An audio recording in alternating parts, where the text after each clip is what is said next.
Well, as with any live service game that comes out, there are always problems that arise, and Battlefield 6 unfortunately is no different. Now, with a lot of these paid live service games, there seem to be a lot more problems than usual, mainly because, for whatever reason, when companies put out these products for a lot of money, they seem to think they're a lot more entitled to policing your progression of the product you paid for.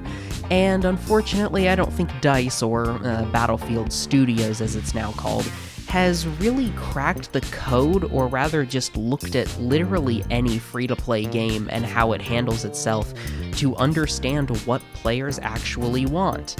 So Battlefield 6 just came out, and it's honestly a mixed bag. Now, obviously, it's no 2042. Like, it is genuinely a lot better than 2042 ever was, but that's really not a high bar to reach in any situation.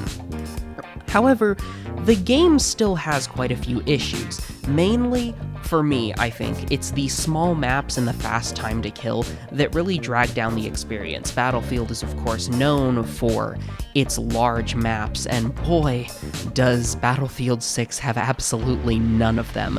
The biggest map is Operation Firestorm, which is a remake of a large map, but they cut out a lot of the land from that map, and it is just not as fun to play on as it once was. And the time to kill, being so fast, really does make it feel a lot more like Call of Duty, which I have to say because Vince Zampella, who is one of the original leads on Call of Duty, is behind Battlefield 6. And boy, are his fingerprints kinda all over it. But those specific issues are not what we're here to talk about today, actually. We have some interesting new developments with how the game is being handled by DICE that is, let me just say, really frustrating. So first off, we have the problem of slow progression. This has been a problem since the game came out, is actually unlocking useful things, not just like gun attachments through, match experience or leveling up and getting a skin or two or a new gun, but the progression through the assignments, which are essentially the main challenges that are used to even unlock like class gadgets and stuff. Some of these challenges are utterly ridiculous. I think one I saw today was getting 10 headshot kills over 200 meters in a single match. Now, to be frank, none of the maps in this game are really like 200 meters across, and if they are, they're just barely. Frankly, my longest sniper kill has been on Operation Firestorm, where I was able to snipe somebody from 183 meters away, and I was basically going across the whole map there. That's the biggest map, so you have to be quite literally at the extremes of the only map large enough to even consider doing this to get that, because all the other maps, much smaller.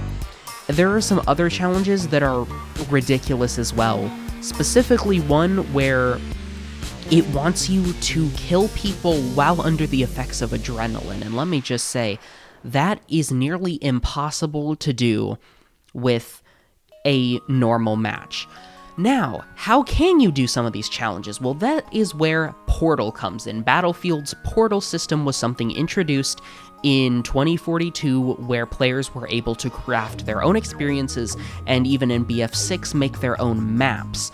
And for the first, I want to say week or so, a little bit more since the game came out. I don't remember how many weeks it's actually been since it came out. Since then, Portal has been the main way I've actually been able to unlock and practice, because let me just say, normal matches playing against people is miserable. These maps aren't designed for the way Battlefield plays, and I do not like it, but in Portal, you can actually get a handle on things, you can strategize a little bit, because the bots are simply easy enough that you can, do that. And doing that while being able to level up is really nice. Now, that gets us to the problem of bot farms and persistent servers.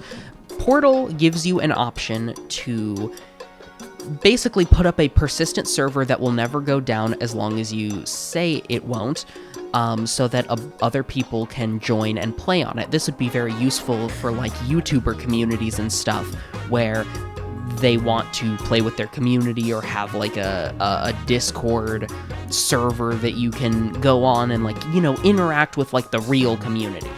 Now, a lot of the persistent servers that were up were actually XP farms, because of course, all the Portal experiences gave you full XP, so people would just create this experience that was within the guidelines to get full XP, but just enough that it was super easy to actually, like, trap all of the NPCs or even player characters in a single spot and basically have a firing squad on them at all times, thereby just grinding up your guns in just this ridiculous way.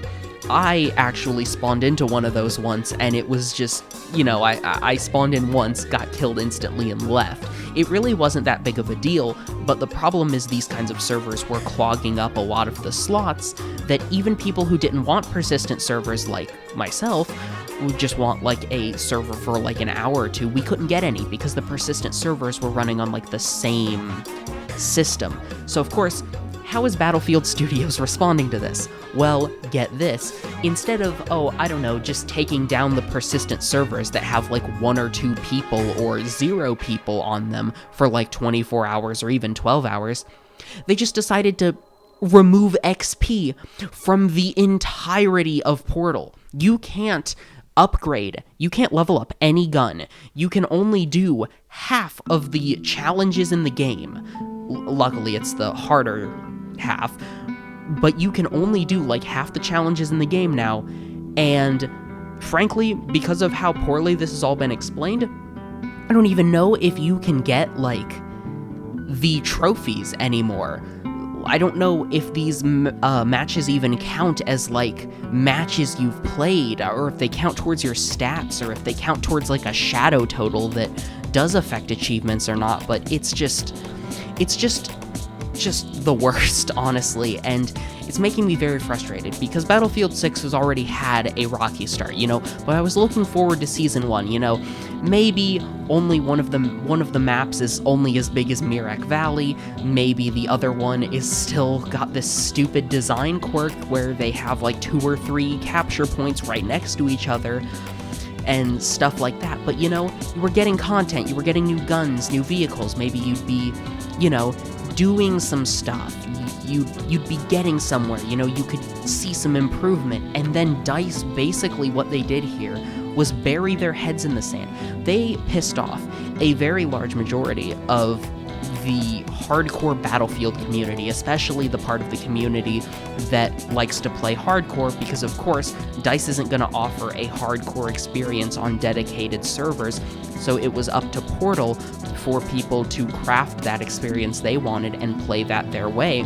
But now that there's no XP in the game, surprise, surprise, no one wants to play it, because if you can't progress, what's the point? Like, if you can't even level up a gun by playing a certain mode, why play that mode? It's basically useless. And all of these Portal experiences were actually adhering to official rules for XP gain before this, and DICE literally just shut everything down. It is really confusing why they would do this, but honestly, it's a bigger trend that EA and other big developers have.